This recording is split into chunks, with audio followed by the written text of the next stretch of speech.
Now, there's no doubt about it that by far the most anticipated Star Wars TV series of this year is indeed the Obi-Wan Kenobi TV show, starring both Ewan McGregor and Hayden Christensen, coming back as both Anakin Skywalker and Darth Vader in the mix. This is Mike Zero. Make sure to subscribe if you are new to the channel for future Star Wars updates. Also, by the way, guys, make sure to drop a thumbs up on this video to support the channel. I thank you all so very much for the kind support. It is greatly appreciated. Now, we are currently in a very exciting time for Star Wars, given that we have a lot of promo images that are going to arise for the Kenobi series in just a short number of days, as well as brand new footage for the Kenobi show that's really going to build up the hype for the series by Deborah Chow.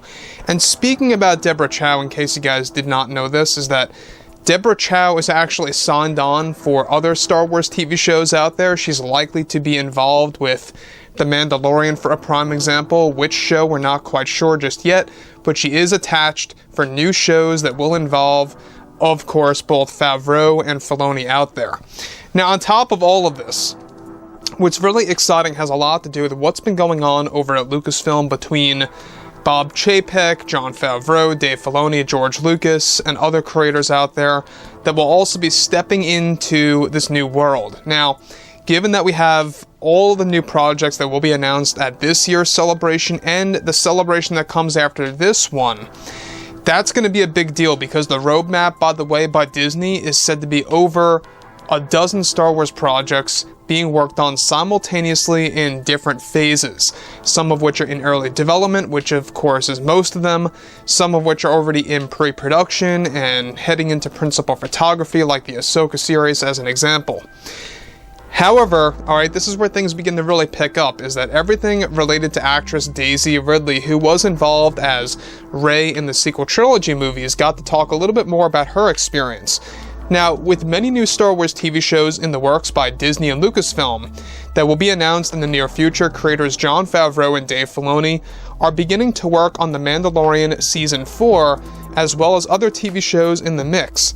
However, in a recent interview with actress Daisy Ridley, she went on to discuss her experience working on the sequel trilogy movies and what it was like under Kathleen Kennedy's supervision. Now, Daisy Ridley went on to state, "All I can say is that at many times it was absolutely awful, and I mean dreadful, because of how she handled things.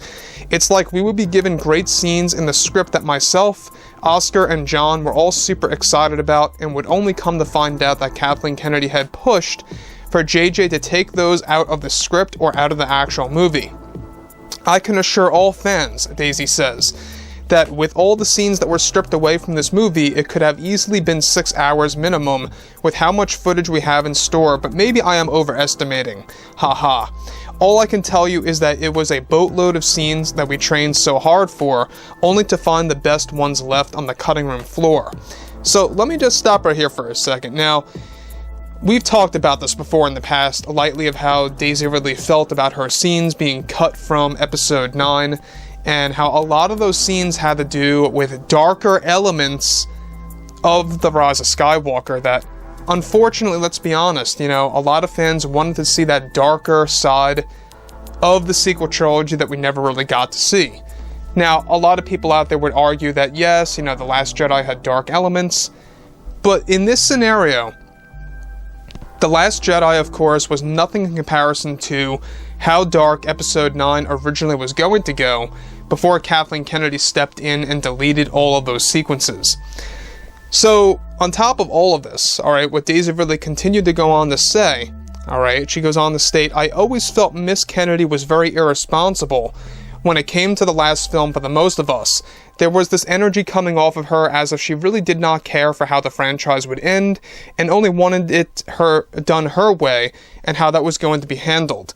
Daisy Ridley also went on to reveal to fans that it was always nerve-wracking on set because we trained so hard for these scenes, and I was always afraid if my time was going to go to waste, and to no surprise, my time training always went to a waste. I mean, I had some legitimate scenes for myself as Dark Rey.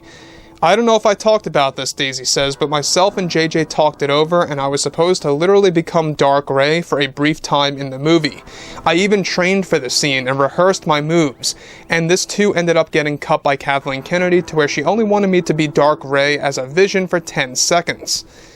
And that was one thing that Daisy Ridley had a lot of frustration over, is that she had a lot of scenes that she was supposed to be involved in that was going to be very much in tune with the dark Rey element.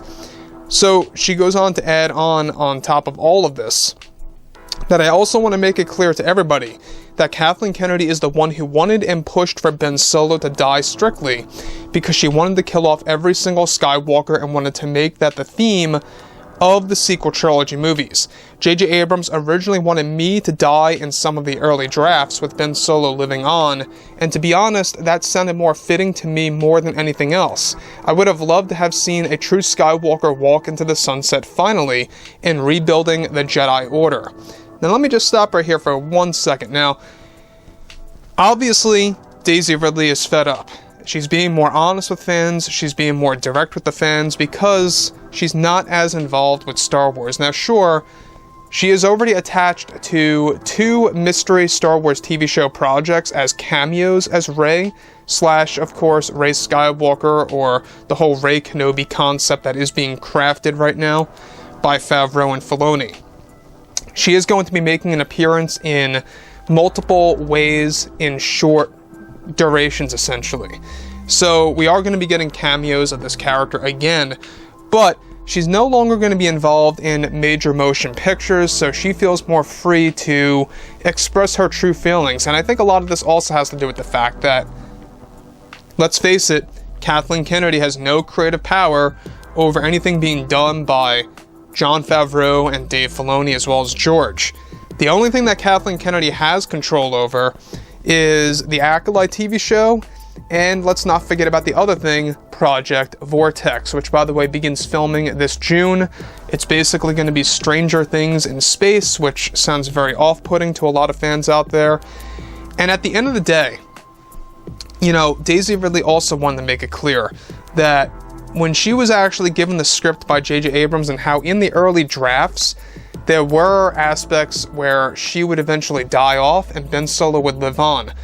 I don't know about you guys, but what Daisy unveiled here, that's a lot more fitting to how the Skywalker saga should have come to a close, or how the sequel trilogy should have came to a close.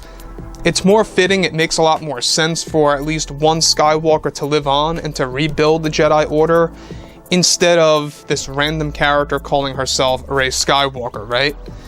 It made a lot more sense to me, and it kind of fit directly in with what JJ and Chris Terrio even said. You guys may recall that they said this about almost 2 years ago at this point, that JJ was literally begging Kathleen Kennedy, we should keep the Skywalkers alive, or at least one of them, and how tempting it was, and how he really wanted to make that happen. But he knew Kathleen Kennedy's agenda, he knew her objective, essentially. She wanted to rid of them out of these movies permanently and wanted nothing to do with them anymore. So, like I say, guys, you know, I think that obviously things are turning around for the better. The TV shows that are coming out are allowing to give more breathing room for screen time of the Skywalkers once more. You know, we got Luke and Anakin coming back. You know, who would have ever saw this coming, 3 years ago? We have those two coming back in different eras. We have, of course, a lot of work being done to bring in a younger version of Ben Solo into the mix in the Mandoverse. I mean, a lot of things are happening, and we're going to be discussing about this time and time again. So, overall, guys, drop a comment below. Let me know about all this in the comments, and if you guys did enjoy the content for today, make sure to drop a thumbs up on this video to support the channel. I thank you all so very much for the kind support, and I'll catch you guys next time.